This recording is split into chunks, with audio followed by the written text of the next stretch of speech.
And you can see for 4 straight weeks, starting the second week in March, first we had Deutsche Bank, then we had HSBC Bank, then we had JP Morgan, and then Standard Chartered Bank show up one after another for 4 straight weeks. And Jamie Dimon evidently is there right now. And could there be a coincidence with these 4 bankers showing up? And since that first week in March, the Shanghai Metals Exchange have bled down in silver to a new low not seen since 2020. Who knows what deals were struck in the back room at the Shanghai Metal Exchange? But it becomes really interesting when you realize something that I didn't realize until watching Mr. Jensen's interview, and that is that gold cannot be exported out of China without first depositing a bar into the Shanghai Exchange. So then you can export it. So this is contrasting with silver, which can be exported. And it would seem to indicate to me that the banks are there not to talk about gold. It would make no sense. They would have to deposit their own gold first into the vaults in order to export it. It makes no sense. They're there to talk about silver. And it almost speaks to a desperation. Please help us. We're trapped.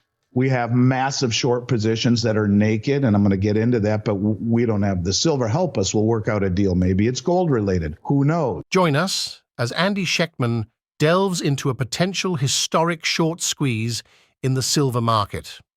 Discover how major banks like JP Morgan and HSBC are scrambling for silver, leading to a significant market shift. Learn about China's massive silver imports and the unprecedented decline in inventories. Could this be the generational move in metals we've been waiting for? Stay informed and don't miss out on this unfolding story. At the beginning of the year, we were told 200 BRICS meetings. Well, today they're having a big BRICS meeting related to finance. I think the actual title of it is the BRICS Deputy Finance Ministers and Central Bank Governors. They're meeting today. I wonder what that's all about. Could it be discussing their commodity-backed currency? Who knows? But the big meeting in October, the election in November, there is no shortage of things to talk about and ponder. But today I want to mostly talk about silver. And, you know, I don't know if you'll let me just go here. I watched an interview on Palisades Radio with a very, very fascinating man named David Jensen. I want to give him credit for a lot of what I'm about to talk about, but it got me digging into what he was talking about because it made so much sense. So I started digging myself, and I find what he had to talk about fascinating. And I think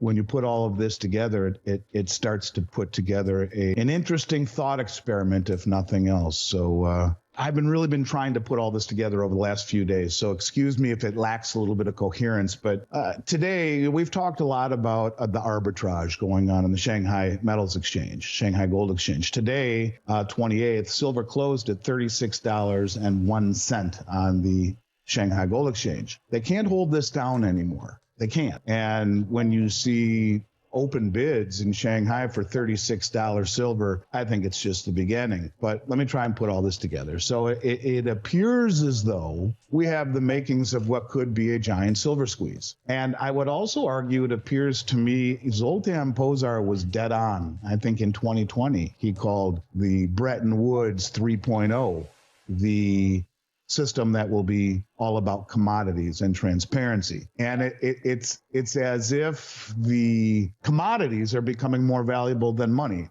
And let's call it currency, not money, more valuable than currency. You know, there's an old saying, he who has the gold makes the rules, but you could go even further and say he who has the gold, the silver, the rare earth metals, the copper, all of the commodities, hard and soft, make the rules. And when you think about China accumulating the London Metals Exchange, when you think about China striking deals for natural resources all around the globe, when you think about, including food, wheat, corn, soybean, you name it, when you talk about the BRICS nations in general being commodity rich, this begins to make great sense.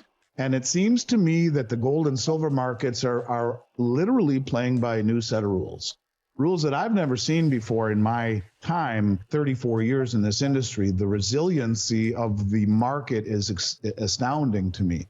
These are things that never have happened before. And I think especially silver. And when you look at the COMEX numbers and you can see that these bullion banks the cartel bullion banks have been holding back the price of silver for a very long time. In fact, 4 or 5 commercial banks holding the largest concentrated short position in any commodity traded on COMEX. It's in silver. But as the price has been rising, the losses on these commercial banks' balance sheet has to be extraordinary and borderline unbearable at some point. And they're going to be forced to cover the paper shorts. Andy Schectman discusses major banks like Deutsche Bank, HSBC, JP Morgan, and Standard Chartered scrambling on the Shanghai Metals Exchange to address massive short positions in silver amid a dramatic decline in inventories. This suggests a potential short squeeze driven by high demand from China and India, hinting at a significant shift in the value of silver and gold. And I think that's something that, we've always just taken for granted. People will say, well, they can just keep doing this forever.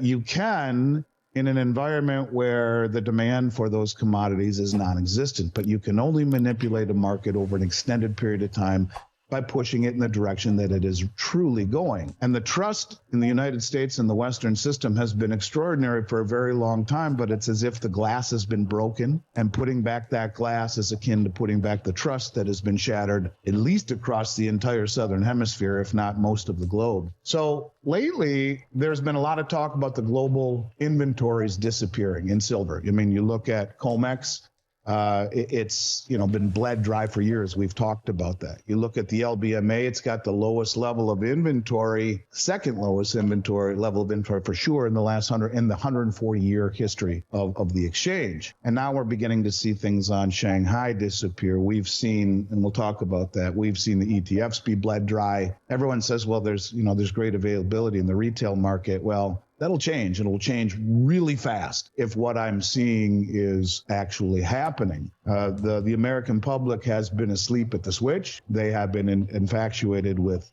NVIDIA and Bitcoin. They've even been infatuated with the 5% return in treasuries with no risk. I understand all of this, but they're missing what could be a generational move in metals and in particular in silver.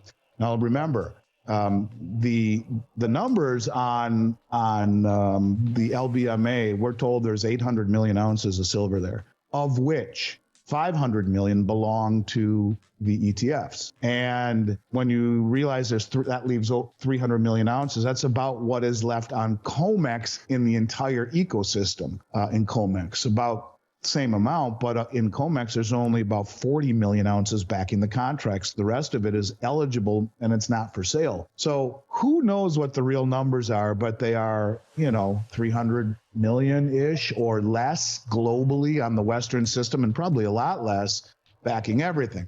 Keep that in mind. But I did some digging myself, and I went right on to the Shanghai Metals Exchange website, and you can see for 4 straight weeks starting the second week in March, first we had Deutsche Bank, then we had HSBC Bank, then we had JP Morgan, and then Standard Chartered Bank show up one after another for 4 straight weeks. And Jamie Dimon evidently is there right now. And could there be a coincidence with these 4 bankers showing up? And since that first week in March, the Shanghai Metals Exchange have bled down in silver to a new low not seen since 2020. Who knows what deals were struck in the back room at the Shanghai Metal Exchange? But it becomes really interesting when you realize something that I didn't realize until watching Mr. Jensen's interview, and that is that gold cannot be exported out of China without first depositing a bar into the Shanghai Exchange. So then you can export it. So this is contrasting with silver, which can be exported. And it would seem to indicate to me that the banks are there not to talk about gold. It would make no sense. They would have to deposit their own gold first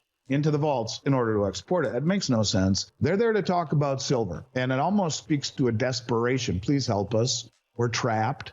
We have massive short positions that are naked, and I'm going to get into that, but we don't have the silver. Help us. We'll work out a deal. Maybe it's gold related. Who knows? But look, we know that silver imported almost between 5 and 600 million ounces of silver in the last 2.5 years. And again, to put that in reference, COMEX silver inventories are roughly only 40 million ounces of silver, and they're rehypothecated over 1,600%. Right? So 16 people hold the same contract, and it's probably a whole hell of a lot more than that. And we do know that the LBMA inventories are down to their lowest level or second lowest level, debatable, in the 140-year history of the exchange. This becomes even more interesting.